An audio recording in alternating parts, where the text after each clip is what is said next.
Aquine, Eury Cabral, José La Luz, Melton Pineda, Don Mauri Saibar, nuestros colegas de 5 a 7 de la mañana. Buenos días, Humberto Paniagua, Andrés Martínez, Yuli Rodríguez, Luis Ramírez, Daris Terrero. En Santiago de los Caballeros, Ramón Paulino, así late la ciudad corazón. Manuel González Maregonte, nuestro catedrático del sector agropecuario. Rafael Díaz, nuestro cronista deportivo. Helen Gil, nuestra productora. Sonia Patiño, nuestra coordinadora. Buenos días a Joa Bernal. Buenos días a todo el equipo de Señales TV. Buenos días a todos y a todas. El sol de la mañana. El sol de la mañana. 154 aniversario del grito de Capotillo, que no fue la primera acción de declaratoria de guerra a la corona española encabezada por la reina Isabel II por parte de los del pueblo dominicano. Antes hubo otros acontecimientos. Sin embargo,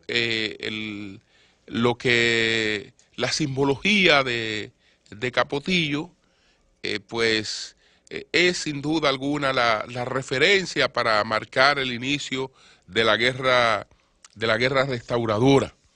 Pero antes de que se produjera el grito de Capotillo, antes de que Santiago Rodríguez cruzara desde la zona de Juana Méndez y con 13 hombres, se dirigiera al Cerro de Capotillo e izara allí la bandera dominicana, se habían producido por lo menos dos acontecimientos que habían marcado la rebelión contra España. El primero de esos acontecimientos fue el 3 de febrero del año de 1863 y ocurrió en Neiva, cuando un grupo atacó la residencia del comandante de armas en Neiva. Ese ataque fue repelido de inmediato por las fuerzas españolas y la situación quedó bajo su control.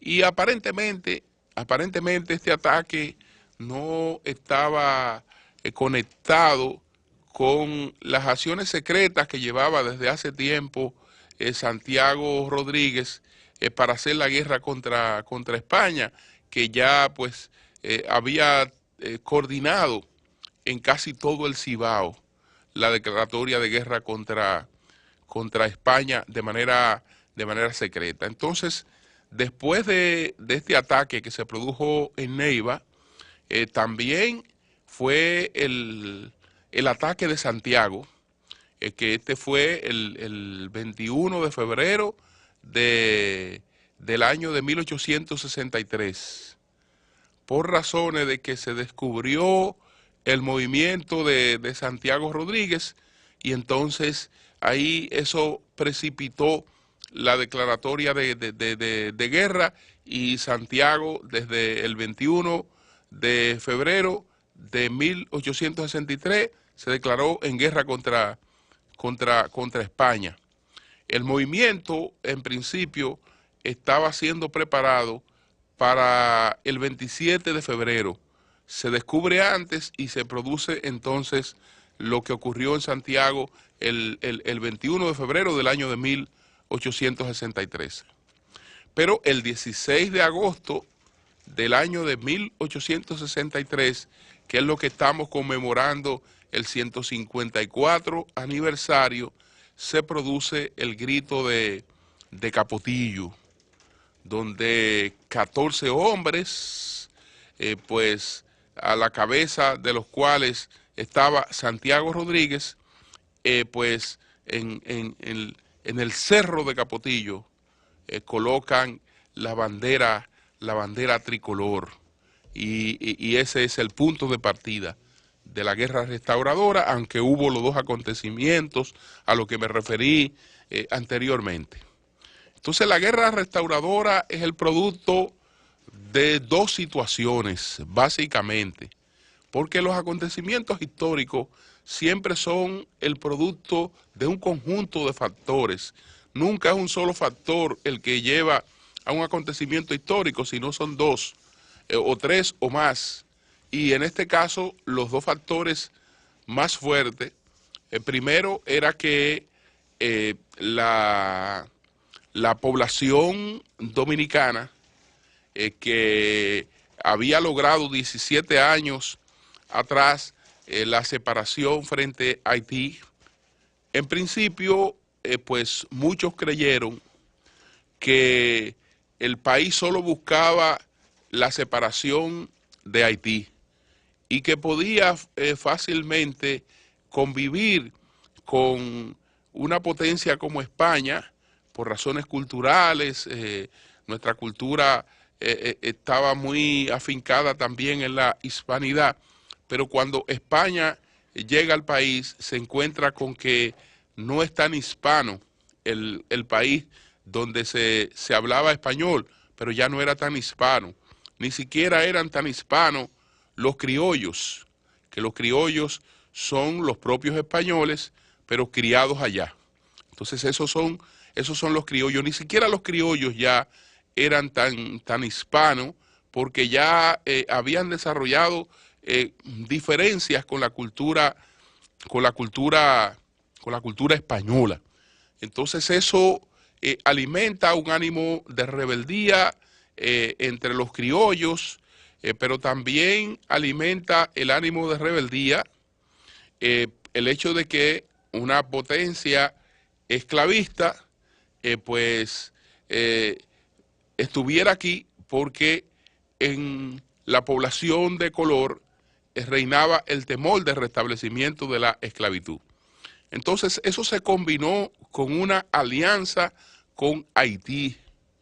Haití fue un factor clave en la guerra restauradora, porque Haití, la presencia española aquí le resultaba muy perjudicial.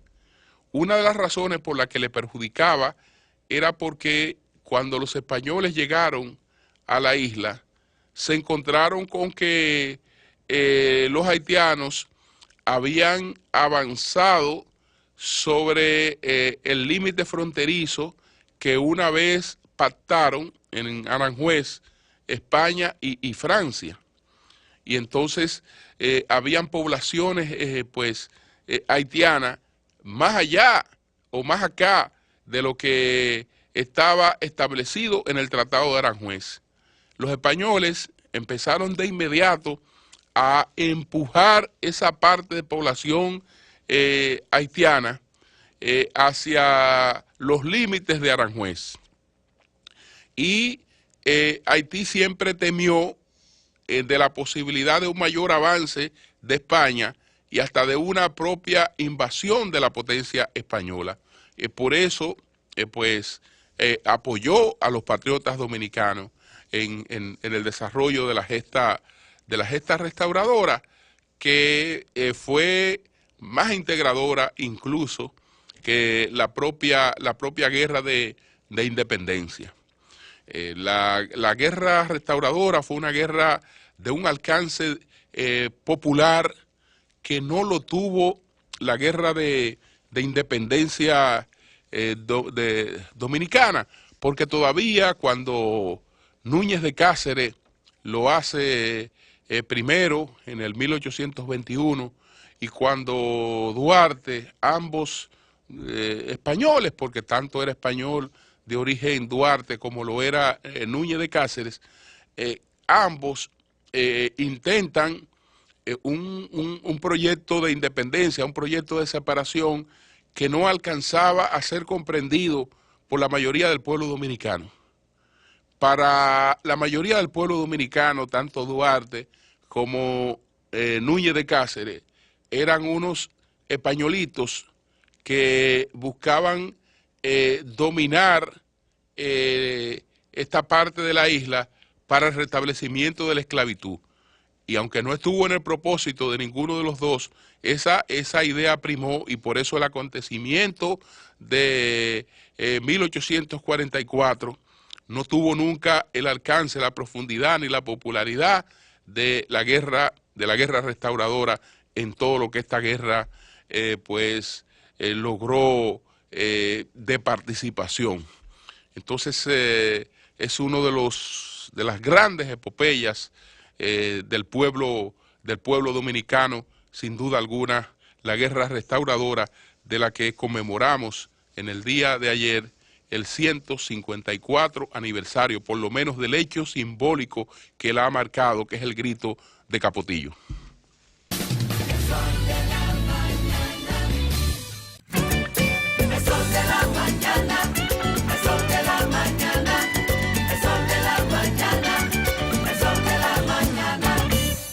El sol de la mañana, el sol de la mañana. Ayer estuvimos en el Congreso, en la parte de la Cámara de Diputados, en el acto de juramentación de Rubén Maldonado como nuevo presidente de la Cámara de Diputados, que fue uno de los acontecimientos del día de ayer, al igual que la juramentación del bufete del Senado, encabezado por el doctor Reinaldo Pared Pérez.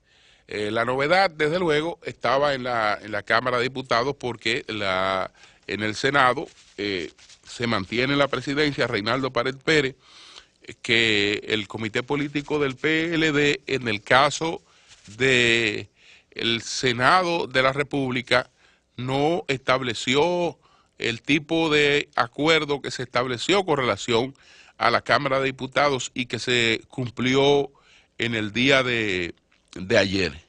Entonces, al igual que Lucía Medina, a Rubén Maldonado le toca estar por un año en la presidencia de la Cámara de Diputados, y entonces un año es un tiempo muy corto que tiene que ser aprovechado al máximo, y entonces hay que ir con ideas claras de lo que se quiere hacer. Ayer Rubén esbozó un programa bastante amplio, que ojalá tenga la oportunidad de llevar a cabo. Entre otras ideas, en un discurso pues bastante amplio, bastante consistente, él decía o dijo, entre otras cosas: emprenderemos de forma inmediata acciones con carácter permanente, tendientes a estrechar nuestros vínculos con la sociedad, de fortalecer nuestra legitimidad ante ella, escuchando de primeras manos sus necesidades y aspiraciones, para luego canalizarla de forma tangible desde este escenario de acción política, entre otras cosas. Dijo también que en el marco de lo que definió como una agenda legislativa priorizada, pues impulsará la conformación de comisiones bicamerales para, junto al Senado de la República, viabilizar la aprobación de una serie de iniciativas que considera necesarias para honrar el compromiso pactado en la Ley de Estrategia Nacional de Desarrollo, que es la Ley 2030. Entre esas iniciativas, Maldonado citó el Código Penal, el Código Civil, el Código de Procedimiento Civil, el Código de Comercio, la Ley de Ordenamiento Territorial y de Uso de Suelo, la Ley de Aguas, Ley de Deportes y la Recreación Física, Ley de Trabajo Doméstico, Ley de Cambio Climático, Ley Orgánica de Fiscalización y Control del Congreso Nacional, entre otras iniciativas. Esta será una gestión puertas abiertas, de par en par, tanto en su accionar frente a la sociedad como en el trato y la relación con cada uno de ustedes, dijo en este formidable discurso que pronunció en el día de ayer Rubén Maldonado, al ser pues juramentado como un nuevo presidente de la Cámara de Diputados. Un compromiso común tanto en Rubén como presidente del Senado, como presidente de la Cámara de Diputados, y Reinaldo Pared Pérez como presidente del Senado en sus respectivos discursos. Ayer fue el de la aprobación de la ley de partidos, que es uno de los compromisos pendientes con el Congreso. Ayer, pues entre los temas que salieron a relucir en esta toma de posesión, en este cambio de bufete en la Cámara de Diputados, está el debate sobre la democracia en la Cámara de Diputados, que algunos entienden cercenada por el hecho de que el presidente de la Cámara de Diputados, desde hace tiempo, con la mayoría PLDista, es producto de una decisión del comité político del PLD, y ellos alegan que no se trata de una decisión de los diputados y que por eso está cercenada esa democracia. Esto estuvo planteado en el discurso del diputado Botello, del Partido Reformista Social Cristiano, y en el discurso de Alfredo Pacheco, del Partido Revolucionario Moderno. La verdad es que yo no veo en qué consiste el cercenamiento de esa democracia, porque los que votan son los diputados. Es decir, dijo ayer Botello que una plancha que iba a presentar la retiró porque la democracia estaba secuestrada en la Cámara de Diputados. No, la democracia no está secuestrada, porque nada impide que Botello presentara su plancha. Y nada impide que el PRM presentara su plancha. Y nada impide que ellos que fueron aliados en las elecciones se aliaran y presentaran una plancha común. Y nada impide que incluso buscaran otras alianzas para presentar una plancha. Es decir, nada impedía eso. Ahora, ¿por qué ellos no presentaron la plancha? Porque la democracia está cercenada. No, ellos no presentaron plancha porque no tienen la mayoría de los votos para hacer posible esa elección. Yo no creo que sea incorrecto que un partido político pues trace pautas a los miembros de su partido, que trace línea a los miembros de su partido. Un desorden fuera que Botello ayer presentara una plancha en nombre del Partido Reformista y entonces los diputados del PLD desatendieran las orientaciones de su partido y votaran por una plancha que presente Botello, o desatendieran las orientaciones de su partido y votaran por una plancha que presenta Pacheco. El PRM orientó a sus diputados a no votar en el día de ayer y ellos siguieron la orientación del PRM. Entonces, ¿por qué si ellos siguen la orientación de su partido es malo que los otros sigan la orientación de su partido? No veo nada de malo. Lo que usted tiene que ganar ahí la mayoría. Y la mayoría es la que decide. Si el PLD no tuviera mayoría de diputados, el comité político no pudiera reunirse y trazar estas pautas, porque si no tuviera mayoría, entonces el comité político tuviera que reunirse para decidir con quién ese partido va a pactar para o apoyarlo en la presidencia o conseguir a través de ese apoyo la presidencia. Yo creo que esta es una cuestión normal de la democracia. No veo por qué allí haya un cercenamiento de la democracia. El distinguido diputado Alfredo Pacheco hablaba de que el Congreso es un sello gomígrafo para apoyar pues los proyectos del Partido de la Liberación Dominicana, que él ha firmado como las acciones negativas del PLD contra el pueblo, los proyectos que envía. Yo creo que el problema de lo negativo no está en los proyectos que envía el gobierno a la Cámara de Diputados, no. Lo negativo es, porque esos proyectos se convierten en ley, lo negativo es de los gobiernos, es apartarse de su propia ley. Es cuando hay leyes de transparencia, es cuando hay una serie de disposiciones para garantizar el uso apropiado de los fondos públicos, y esas cosas se violentan. Pero bueno, importante esto ayer en la Cámara de Diputados. Por otra parte, a propósito del 16 de agosto, ¿no?, donde hubo rendición de cuentas y varios de los alcaldes están en su primer año, quiero destacar la rendición de cuentas del día de ayer del alcalde de Santo Domingo Este, Alfredo Martínez, porque todo el mundo sabe que Alfredo Martínez llegó a la alcaldía de Santo Domingo Este en medio de una grave crisis por acumulamiento de los desechos sólidos.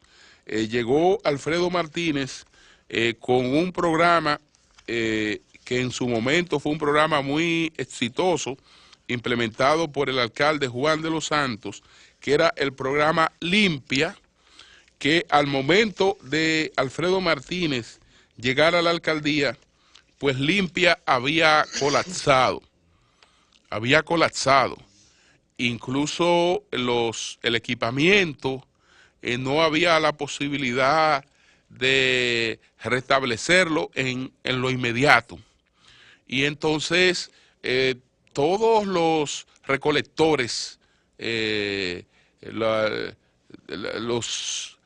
digamos, las tanquetas, el dispositivo donde se echaba la basura, en la circunscripción número 1, eso estaba lleno de basura y de gusanos, y no había forma de movilizarlo, porque es un dispositivo que los propios camiones lo alaban y lo vaciaban. Entonces, cuando las piezas de estos camiones vienen de Alemania, la mayoría estaban averiados, no estaban en el país, y entonces tuvo que disponer de un programa alternativo y de inmediato empezar a pactar y a reunirse con todas las juntas de vecinos para procurar un poco de paciencia en lo que habilitaba las soluciones. Y en las primeras semanas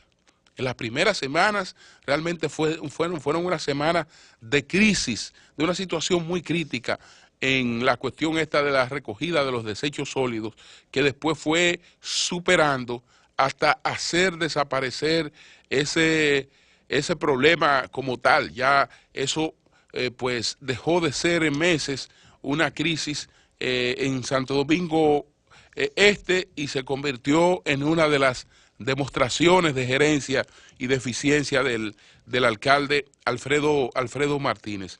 Entonces eso también está reflejado en la valoración que tiene pues el Ayuntamiento de Santo Domingo Este en el sistema de monitoreo de la Administración Pública Municipal.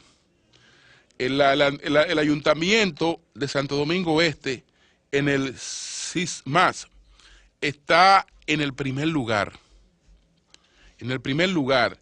Esta es el SISMAP municipal, es el sistema de monitoreo de la administración pública que fue creado en el año 2014, orientado a medir los niveles de desarrollo de la gestión municipal en términos de eficiencia, eficacia y calidad de cumplimiento de los marcos normativos y procedimentales que inciden en la gestión municipal a través de una serie de indicadores básicos y subindicadores que se derivan de estos. A la muerte del alcalde Juan de los Santos, pues el Ayuntamiento de Santo Domingo Este, y en el último encuentro que nuestro equipo realizó con él pocos días antes de la tragedia en la que perdió la vida, pues justamente él nos hablaba con mucho orgullo del posicionamiento del Ayuntamiento de Santo Domingo Este en el SISMA. Ese orgullo lo ha mantenido la gestión de Alfredo Martínez, haciendo pues de la transparencia una de las características fundamentales de este ayuntamiento, y se observan todas las realizaciones, tanto en el presupuesto participativo, en el asfaltado, en todas las actividades que desarrolla el Ayuntamiento de Santo Domingo Este y la propia situación que está viviendo este municipio de Santo Domingo Este, que realmente se está convirtiendo en la ciudad del Este, donde la gente puede encontrar distintas opciones y de la mayor calidad para hacer su vida, y eso se sigue fortaleciendo. Así es que nuestras felicitaciones al alcalde Alfredo Martínez.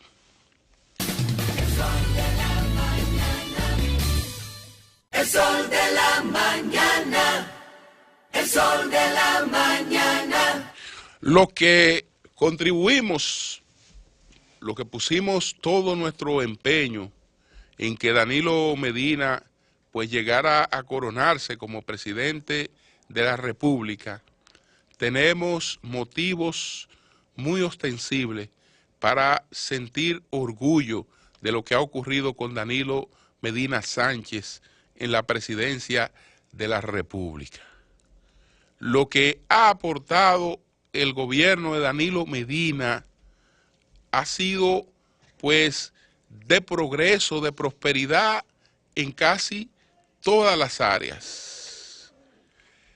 La principal, que es el mantenimiento de la economía, ha mantenido una economía vigorosa, que pudiera decirse, bueno, esto no es un mérito de Danilo, vamos a decir que esto es un mérito de los gobiernos del PLD, que los gobiernos del PLD se han caracterizado por un crecimiento de la economía, es verdad. Y si se quiere podemos decir, no es un mérito del PLD, es un mérito de la economía dominicana, que en 50 años ha mantenido un crecimiento constante, eso es verdad. Ahora, hay que decir que en los años de Danilo Medina ha habido este crecimiento económico, la economía dominicana junto con la economía panameña se ha mantenido como la más próspera de la región, pero que Danilo Medina Sánchez se ha ocupado de que el crecimiento tenga lo que antes no había tenido, que era la inclusión. Era la inclusión. Señores, el hecho de que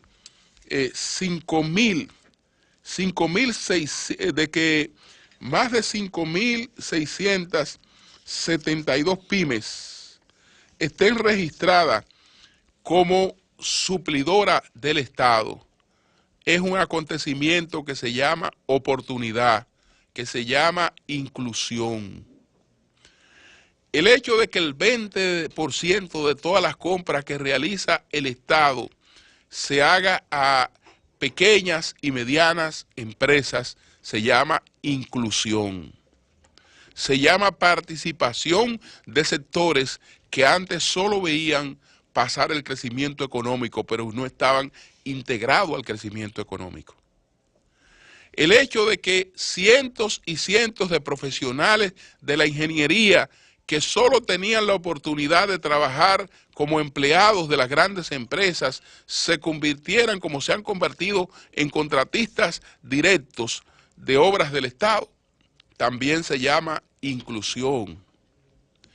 El hecho de que el sector agropecuario haya tenido lo que siempre había reclamado, crédito abundante, más de 78.000 millones, unos 70.000 por el Banco Agrícola, 5.000 y tanto a través de las visitas sociales, para totalizar más de 78.000 millones de pesos de respaldo crediticio al sector agropecuario. Eso se llama inclusión. La semana pasada, 35.000 tareas de tierras de Vallejuelo y toda la zona de Vallejuelo, 35.000 tareas de tierra improductivas fueron incorporadas a un sistema de regadío por goteo para lo que se construyó la presa de Dos Bocas en Vallejuelo. Y ya esto significa que esas 35.000 tareas de tierra son ricas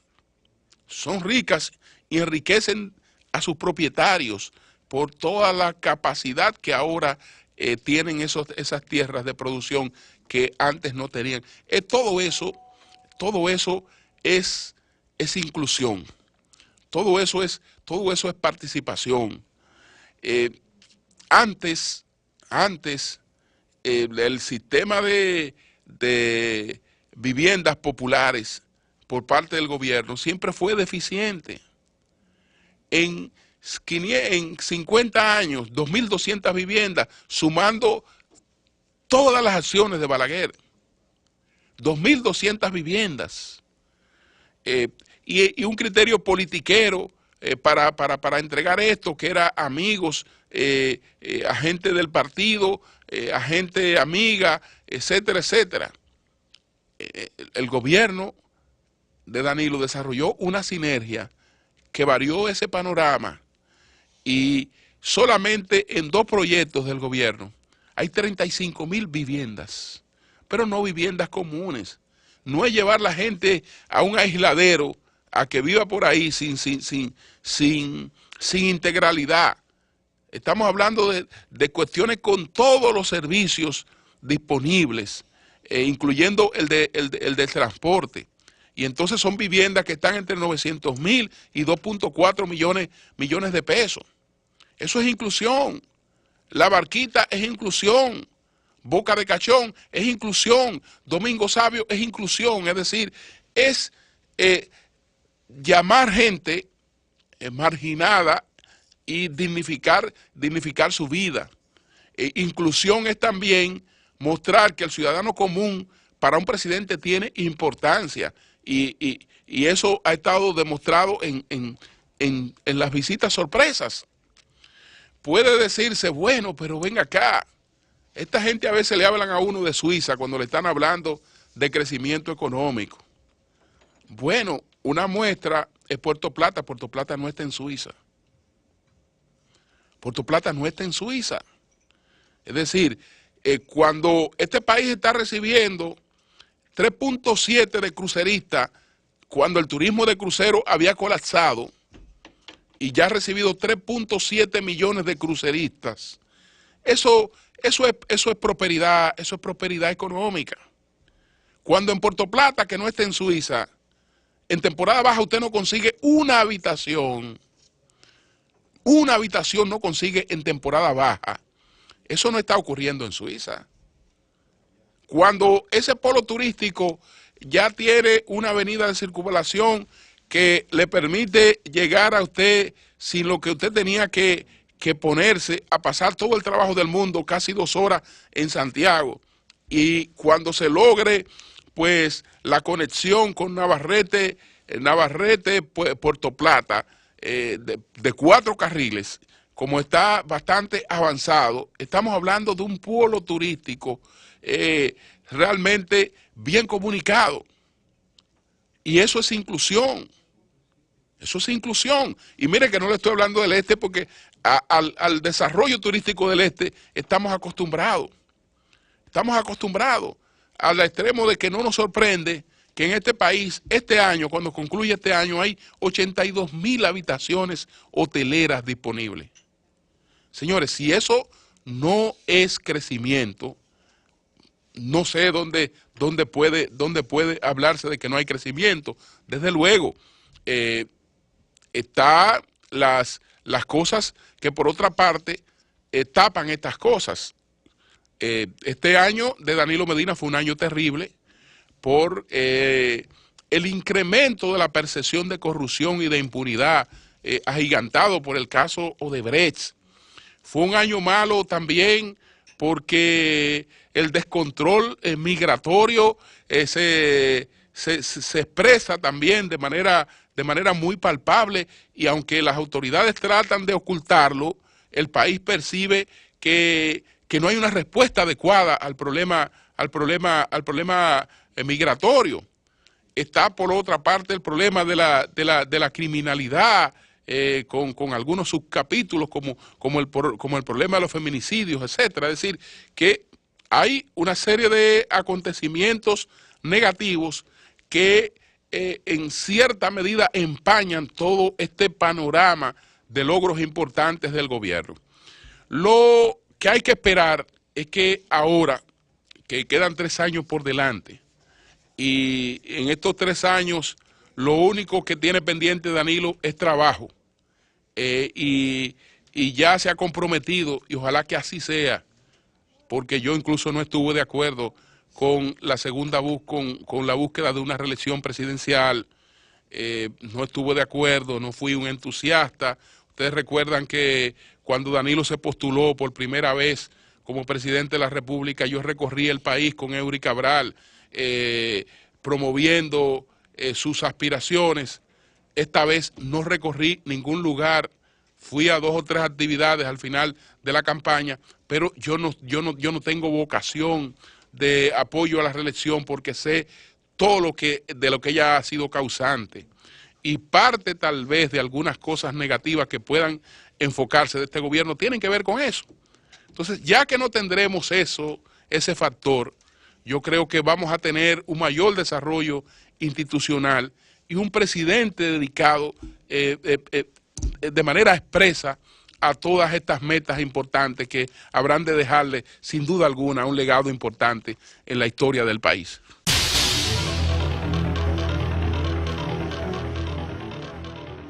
El sol de la mañana.